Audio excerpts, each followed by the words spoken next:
Hello friends, analytical revolution में आपका बहुत बहुत स्वागत है। मैं राहुल गुप्ता आज इस वीडियो में बात करने वाला हूं new education policy of India 2020 के अंतर्गत, जिसमें जीडीपी के लगभग 4.5% हिस्से को शिक्षा के ऊपर जो खर्च किया जाता था, अब सरकार ने एक फैसला किया है कि इसमें जीडीपी के 6% हिस्से को शिक्षा के ऊपर खर्च किया जाएगा, जिससे न्यू एजुकेशन पॉलिसी में काफ़ी चेंजेस देखने को मिलेंगे। न्यू एजुकेशन पॉलिसी को किसकी रिकमेंडेशन पे लाया गया है, इन सभी बातों पे आज हम इस वीडियो के माध्यम से चर्चा करेंगे। चर्चा करने से पहले मैं आपसे कहना चाहूँगा, अगर अभी तक आपने हमारे चैनल को सब्सक्राइब नहीं किया है तो प्लीज़ चैनल को सब्सक्राइब करें और बेल आइकन को प्रेस कर लें, जिससे हमारे द्वारा जो वीडियो बनाई जा रही है उसकी लेटेस्ट अपडेट आपको टाइम टू टाइम मिलती रहे।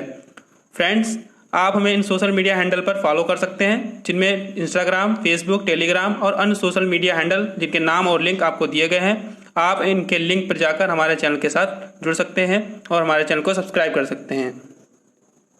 भारत जीडीपी के 6% तक शिक्षा पर राज्य के खर्च को बढ़ावा देने की योजना को मंजूरी देगा। अभी तक जो जीडीपी के लगभग 4.5% हिस्से को शिक्षा के ऊपर खर्च किया जाता था, अब सरकार ने एक डिसीजन लिया जिसके तहत नई शिक्षा पद्धति में जीडीपी के 6% हिस्से को शिक्षा के ऊपर खर्च किया जाएगा। नई शिक्षा नीति का जो उद्देश्य है वो स्कूल और उच्च शिक्षा प्रणालियों में परिवर्तनकारी सुधारों के लिए मार्ग को प्रशस्त करना है।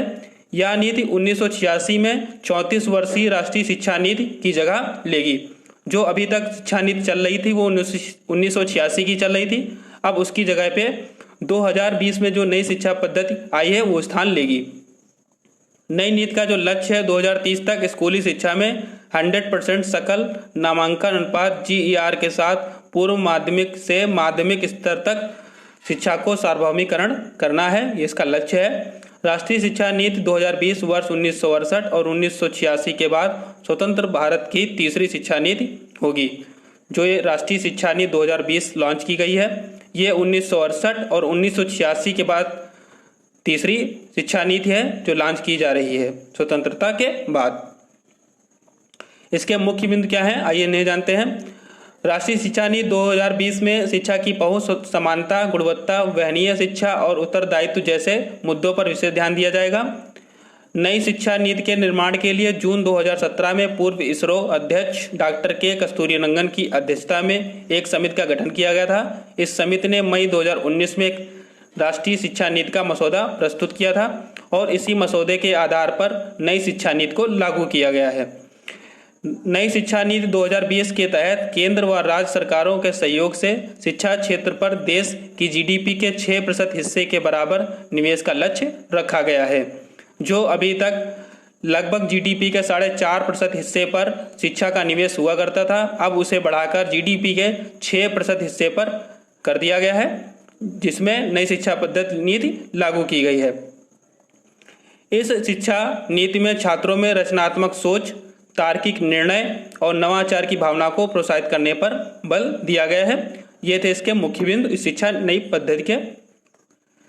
MHRD के नाम में परिवर्तन। कैबिनेट द्वारा मानव संसाधन विकास मंत्रालय ministry of human resource development MHRD का नाम बदलकर शिक्षा मंत्रालय या एजुकेशन मिनिस्ट्री करने की भी मंजूरी दी जा चुकी है। अभी तक जिस कैबिनेट को हम मानव संसाधन विकास मंत्रालय के नाम से जानते थे, अब उसे कैबिनेट ने उसका नाम बदलकर शिक्षा मंत्रालय या एजुकेशन मिनिस्ट्री कर दिया है। नई शिक्षा पद्धति 2020 के तहत MHRD का नाम बदलकर शिक्षा मंत्रालय करने का जो उद्देश्य है वो शिक्षा और सीखने मतलब कि एजुकेशन एंड लर्निंग पुनः अधिक ध्यान आकर्षित करना है। जो MHRD का नाम बदला गया है उसका जो मेन उद्देश्य है शिक्षा और सीखने मतलब कि एजुकेशन एंड लर्निंग पुनः अधिक ध्यान आकर्षित करने का लक्ष्य रखा गया है, इसलिए इसका नाम ये बदला गया है। 1968 में जो शिक्षा नीति आई थी उसके कुछ आकर्षण बिंदु थे, आइए उन्हें जानते हैं। पूर्व प्रधानमंत्री इंदिरा गांधी ने 1968 में शिक्षा पर पहली राष्ट्रीय नीति की घोषणा की थी। इसे कट्टरपंथी पुनर्गठन के रूप में हम लोग जानते हैं। भारत के संविधान द्वारा निर्दिष्ट आर्टिकल 45 में 14 वर्ष की आयु तक की सभी बच्चों को अनिवार्य शिक्षा देने का प्रावधान किया गया है।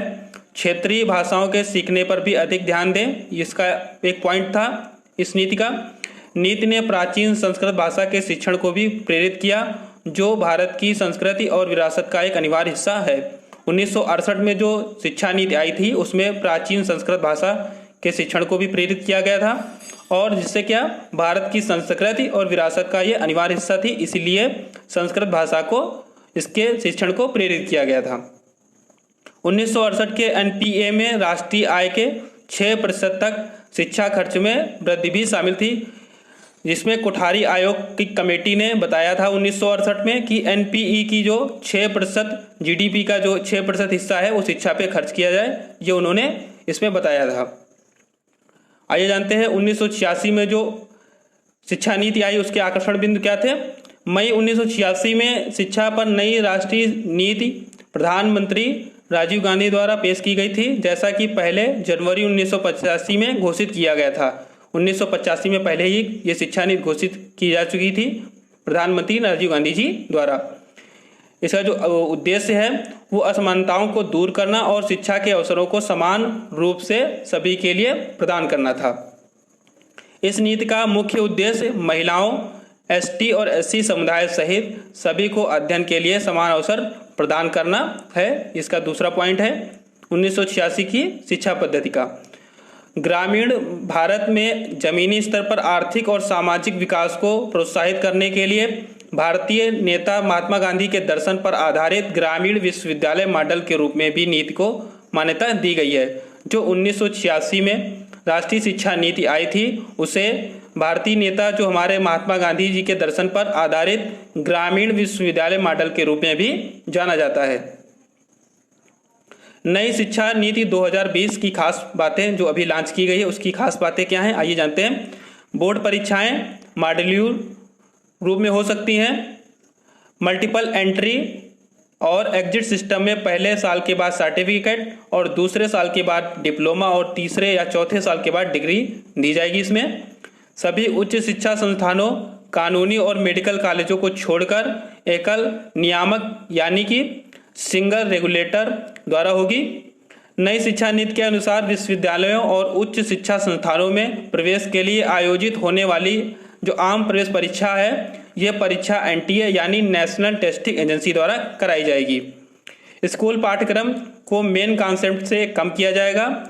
इसके साथ नई राष्ट्रीय शिक्षा नीति के तहत कक्षा 6 से व्यावसायिक शिक्षा का एकीकरण शामिल है, जिससे कि भविष्य में कक्षा 6 से अगर ये व्यावसायिक शिक्षा नीति को इसमें शामिल कर दिया जाएगा, इससे भविष्य में छात्रों को रोजगार की समस्या के सामने नहीं खड़ा होना होगा। नई शिक्षा नीति 2035 तक हाई स्कूल के 50% छात्रों के लिए उच्च शिक्षा तक पहुंच का विस्तार करना चाहती है और इससे पहले सार्वभौमिक वयस्क साक्षरता प्राप्त करना है। सार्वभौमिक वयस्क साक्षरता क्या है? यूनिवर्सल एडल्ट लिटरेसी, इसको प्राप्त करना है। इस नीति का जो लक्ष्य रखा गया है, सकल घरेलू उत्पाद जीडीपी का लगभग 6% तक शिक्षा पर सार्वजनिक खर्च बढ़ाया जाए, जो भी अभी करीब 4.43% के करीब है। इसमें यह कहा गया है इस शिक्षा नई पद्धति में कि जो अभी 4.4% जीडीपी का हिस्सा शिक्षा के ऊपर खर्च किया जा रहा है उसको 6% किया जाए। सरकार द्वारा 2030 तक प्री स्कूल से सेकेंडरी लेवल यानी माध्यमिक स्तर तक 100% ग्रास एनरोलमेंट के अनुपात को लक्षित कर रही है। ये जो नई शिक्षा पद्धति है वो बताई जा रही है। 5वीं कक्षा तक मातृभाषा शिक्षा का एक माध्यम बनाया जाए। जो 5वीं क्लास तक की है वो मातृभाषा को ही शिक्षा का माध्यम बनाया जाए, ये इस नीति का उद्देश्य था। शिक्षा पर जीडीपी का 6% हिस्सा खर्चने का कानून बने। मनीष सिसोदिया ने एक न्यूज आर्टिकल में बात कही है। उनका कहना है कि जो जीडीपी के 6% हिस्से का खर्च करने का जो शिक्षा का कानून बने, जिससे भविष्य में इससे कोई भी परेशानियां ना उत्पन्न हो। ये दिल्ली के शिक्षा मंत्री भी हैं और उसके साथ साथ शिक्षा मंत्री होने के साथ साथ ये उप मुख्यमंत्री भी दिल्ली के हैं। आइए जानते हैं कुछ देशों की जीडीपी के बारे में जिसमें उनकी शिक्षा की जो जीडीपी है काफ़ी अधिक रही है। उन देशों के नाम जान लेते हैं, जिनमें क्यूबा का जीडीपी में है जो एजुकेशन जीडीपी है वो 12.9% है, पहले इसका स्थान है। माइक्रोनेशिया का 12.5% है। मार्शल द्वीप समूह का 12.2% है। किरबाती का 12% है, जिबूती का 8.4% है, नमीबिया का 8.4% है और नॉर्वे का 8% है। इस तरीके से आपने देखा ये कुछ देश जो टॉप 10 में हैं जिनकी जीडीपी एजुकेशन काफ़ी हाई है, ये इंडिया से काफ़ी बेहतर है। इंडिया इनसे अभी काफ़ी पीछे है। इंडिया को इनके ही जैसे काम करने पड़ेंगे तभी इन जीडीपी को ये लक्षित कर सकता है।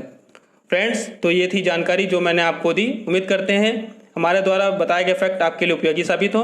मिलते हैं नई वीडियो में नई ऊर्जा के साथ। तब तक के लिए हमारे वीडियो को लाइक करें, शेयर करें, कमेंट करें और अगर आपके पास कोई भी अच्छे सुझाव हो तो हमें कमेंट बॉक्स में ज़रूर बताएं।